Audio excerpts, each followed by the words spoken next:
بسم اللہ الرحمن الرحیم السلام علیکم ورحمۃ اللہ وبرکاتہ۔ حضرت اویس کرنی کو جنت کے دروازے پر کیوں روک لیا جائے گا؟ حضور صلی اللہ علیہ وسلم نے فرمایا کہ جب لوگ جنت میں جا رہے ہوں گے تو اویس کرنی کو جنت کے دروازے پر روک لیا جائے گا۔ حضرت اویس کرنی کون ہیں؟ اویس نام ہے، عامر کے بیٹے ہیں، مراد قبیلہ ہے، کرن ان کی شاخ ہے اور یمن ان کی رہائش گاہ تھی۔ اویس کرنی نے ماں کی حد درجہ خدمت کی، وہ آسمانوں تک پہنچی۔ اویس کرنی حضور صلی اللہ علیہ وسلم کی خدمت میں حاضر نہ ہو سکے۔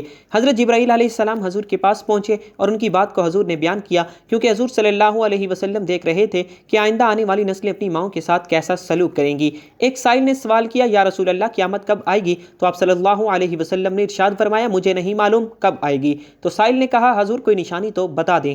تو آپ صلی اللہ علیہ وسلم نے فرمایا، جب اولادیں اپنی ماؤں کو ذلیل کریں گی تو قیامت آ جائے گی۔ حضور صلی اللہ علیہ وسلم نے حضرت عمر رضی اللہ تعالیٰ عنہ اور حضرت علی رضی اللہ تعالیٰ عنہ سے کہا کہ تمہارے دور میں ایک شخص ہوگا جس کا نام ہوگا اویس بن عامر، درمیانہ قد، رنگ کالا، جسم پر ایک سفید داغ۔ حضور صلی اللہ علیہ وسلم نے ان کا حلیہ ایسے بیان کیا جیسے کہ سامنے ان کو دیکھ رہے ہوں۔ وہ آئے گا، جب وہ آئے تو تم دونوں نے اس سے دعا کرانی ہے۔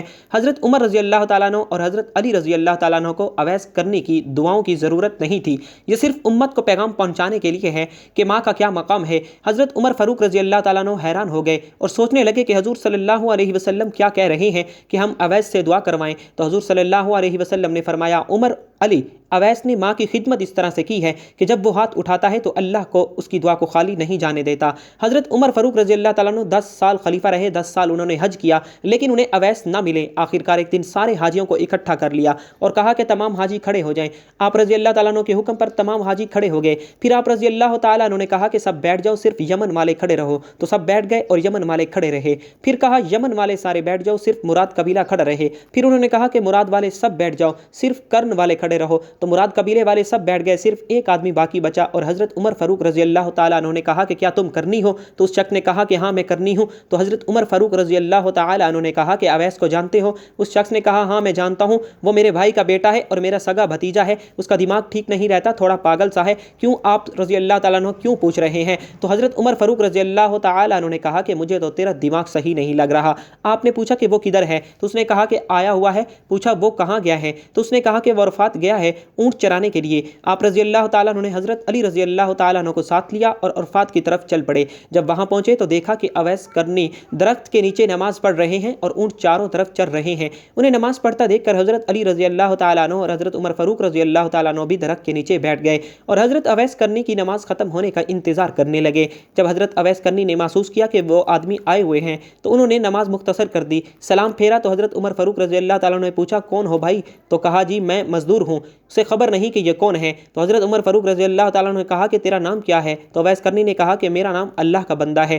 تو حضرت عمر فاروق رضی اللہ تعالیٰ عنہ نے کہا کہ سارے ہی اللہ کے بندے ہیں، تیری ماں نے تیرا نام کیا رکھا ہے؟ تو حضرت اویس کرنی رضی اللہ تعالیٰ عنہ نے کہا کہ آپ کون ہیں؟ میری پوچھ گچھ کرنے والے ان کا یہ کہنا تھا کہ حضرت علی رضی اللہ تعالیٰ عنہ نے کہا کہ اویس یہ امیر المومنین عمر بن خطاب ہیں اور میں ہوں علی بن ابی طالب۔ حضرت اویس کا یہ سننا تھا کہ وہ کانپنے لگے اور کہا جی میں معافی چاہتا ہوں، میں تو آپ کو پہچانتا ہی نہیں تھا، میں تو پہلی دفعہ یہاں آیا ہوں۔ تو حضرت عمر فاروق رضی اللہ تعالیٰ عنہ نے کہا کہ تو ہی اویس ہے؟ تو انہوں نے کہا کہ ہاں میں ہی اویس ہوں۔ حضرت عمر فاروق رضی اللہ تعالیٰ عنہ نے کہا کہ ہاتھ اٹھا اور ہمارے لیے دعا کر۔ تو وہ رونے لگے اور کہا کہ میں دعا کروں؟ آپ لوگ سردار ہیں اور میں آپ کا نوکر، میں آپ لوگوں کے لیے دعا کروں؟ تو حضرت عمر فاروق رضی اللہ تعالیٰ عنہ نے کہا کہ ہاں اللہ کے نبی صلی اللہ علیہ وسلم نے فرمایا تھا عمر اور علی جیسی ہستیوں کے لیے حضرت اویس کرنی کے ہاتھ اٹھوائے گئے۔